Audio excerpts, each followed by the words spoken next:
Bonjour. Ça va? Tu viens pour le conte de Noël?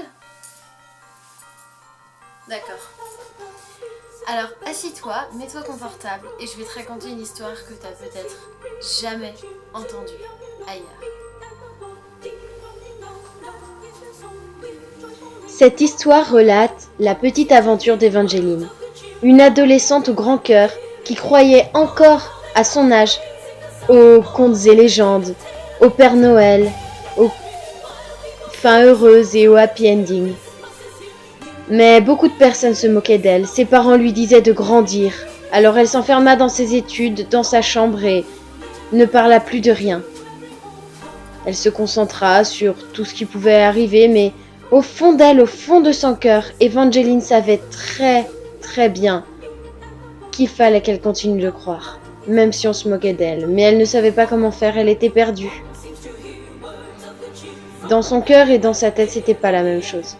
Une partie d'elle lui disait de grandir, et puis une autre croyait dans toutes ces choses, croyait en la magie de Noël, en la magie des rencontres. Plus la période de Noël avançait, plus Evangeline se perdait dans ses rêves. Elle pensait au Père Noël, au lutin, aux cadeaux qui allaient arriver, à toute la magie de Noël. Mais plus elle y pensait, plus on se moquait d'elle. Ah, que cette boule était importante pour elle. Elle représentait toutes ses croyances et Noël qui allait arriver à grands pas. Il fallait qu'elle leur prouvât tous qu'elle avait raison. Il faut qu'elle trouve quelque chose. Il le faut.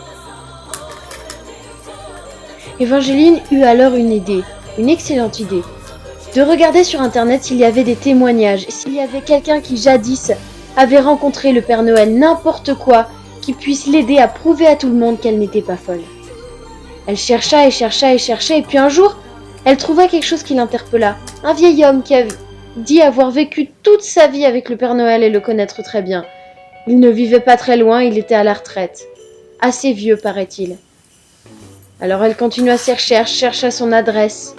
Et plus elle y pensait, plus cette nouvelle semblait fortuite.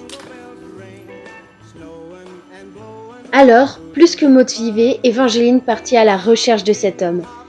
Elle le chercha pendant des jours et des jours, allant et traversant les forêts, cherchant et demandant aux différents voisins s'ils connaissaient cet homme. Elle continua à chercher sans succès. Elle finit par avoir mal aux pieds à la fin et commença à perdre espoir. Qui était-il? Où était-il? Où est-ce qu'il pouvait bien se cacher, ce vieil homme? C'était pas possible. Peut-être qu'elle s'était trompée après tout. Evangeline se perdait dans ses réflexions. Avait-elle raison de vouloir continuer à avancer? Ou était-elle ridicule et devait-elle grandir? Non. Ça faisait trop longtemps qu'on se moquait d'elle. Il fallait qu'elle le trouve. Un des enfants du voisinage lui avait indiqué cette petite hutte. Apparemment, un vieil homme, pas très grand, y vivait. Depuis très longtemps. Il essayait d'y vivre ses vieux jours paisiblement, alors Evangeline a décidé d'aller la visiter. Mais quand elle y arriva, c'était vide. Personne. Il y avait juste une petite cuisine. Entièrement vide. Mais la maison était toute petite.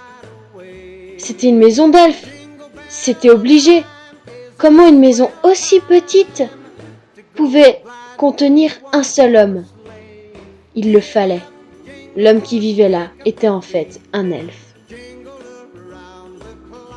Elle décida alors d'attendre l'elfe et de chercher des indices dans cette petite maisonnette. Des indices qui prouveraient son existence ou qui indiqueraient à Evangeline où est-ce qu'il serait parti. Mais elle ne trouva rien. Pendant des jours et des jours, elle chercha et l'elfe ne revint jamais dans sa maisonnette. Où était-il? Evangeline décida alors de partir à sa recherche, de continuer sa quête. Elle ne perda pas espoir. Même s'il lui semblait que souvent elle tournait en rond, Evangeline avait une patience d'ange. Elle continua à marcher, à chercher, à se poser les bonnes questions, à interroger les voisins. Mais elle n'eut pas grande nouvelle pendant quelques jours. Mais soudain, elle entendit parler d'une nouvelle disant que le vieil homme, l'elfe, avait déménagé. Elle partit alors à sa recherche plus déterminée que jamais. L'adresse qu'on lui avait donnée était l'adresse d'un garage. Alors même si cette histoire était de plus en plus bizarre, Evangeline ne perdait pas espoir.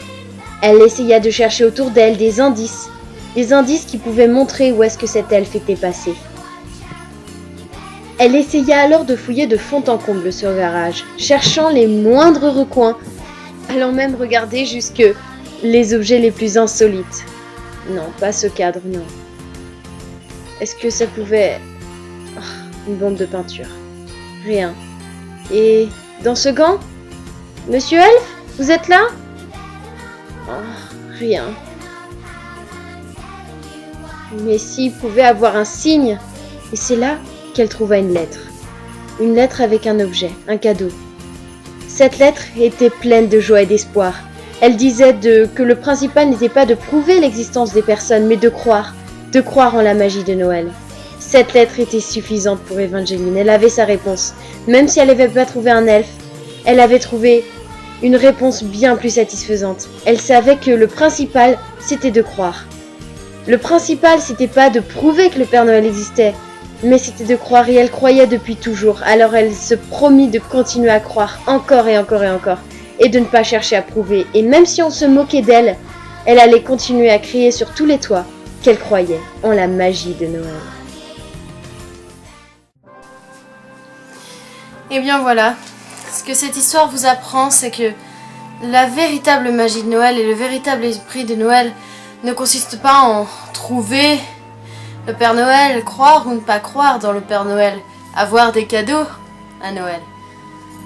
Le véritable esprit de Noël, c'est croire qu'il y en a un. Croire que quelque part, cette fête est là pour nous réunir les uns aux autres, pour nous unir les uns aux autres, et pour faire vivre cette magie de Noël. Même si parfois, il y a des choses qu'on ne peut pas toujours expliquer.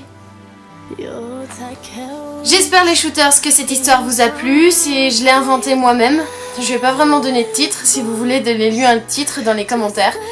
Je me suis vraiment amusée à la faire parce que je crois fermement, personnellement, en l'esprit de Noël. J'aime beaucoup cette fête et j'aime beaucoup les personnages qui viennent à vivre lors de cette fête. Les elfes du Père Noël, le Père Noël, etc. J'aime beaucoup la magie de cette fête et je vous souhaite de très belles fêtes. C'est l'Avent, Noël arrive. Donc je vous fais plein de bisous et j'espère que je pourrai faire plein de contenu et faire d'autres vidéos sur le thème de Noël. Ciao les shooters!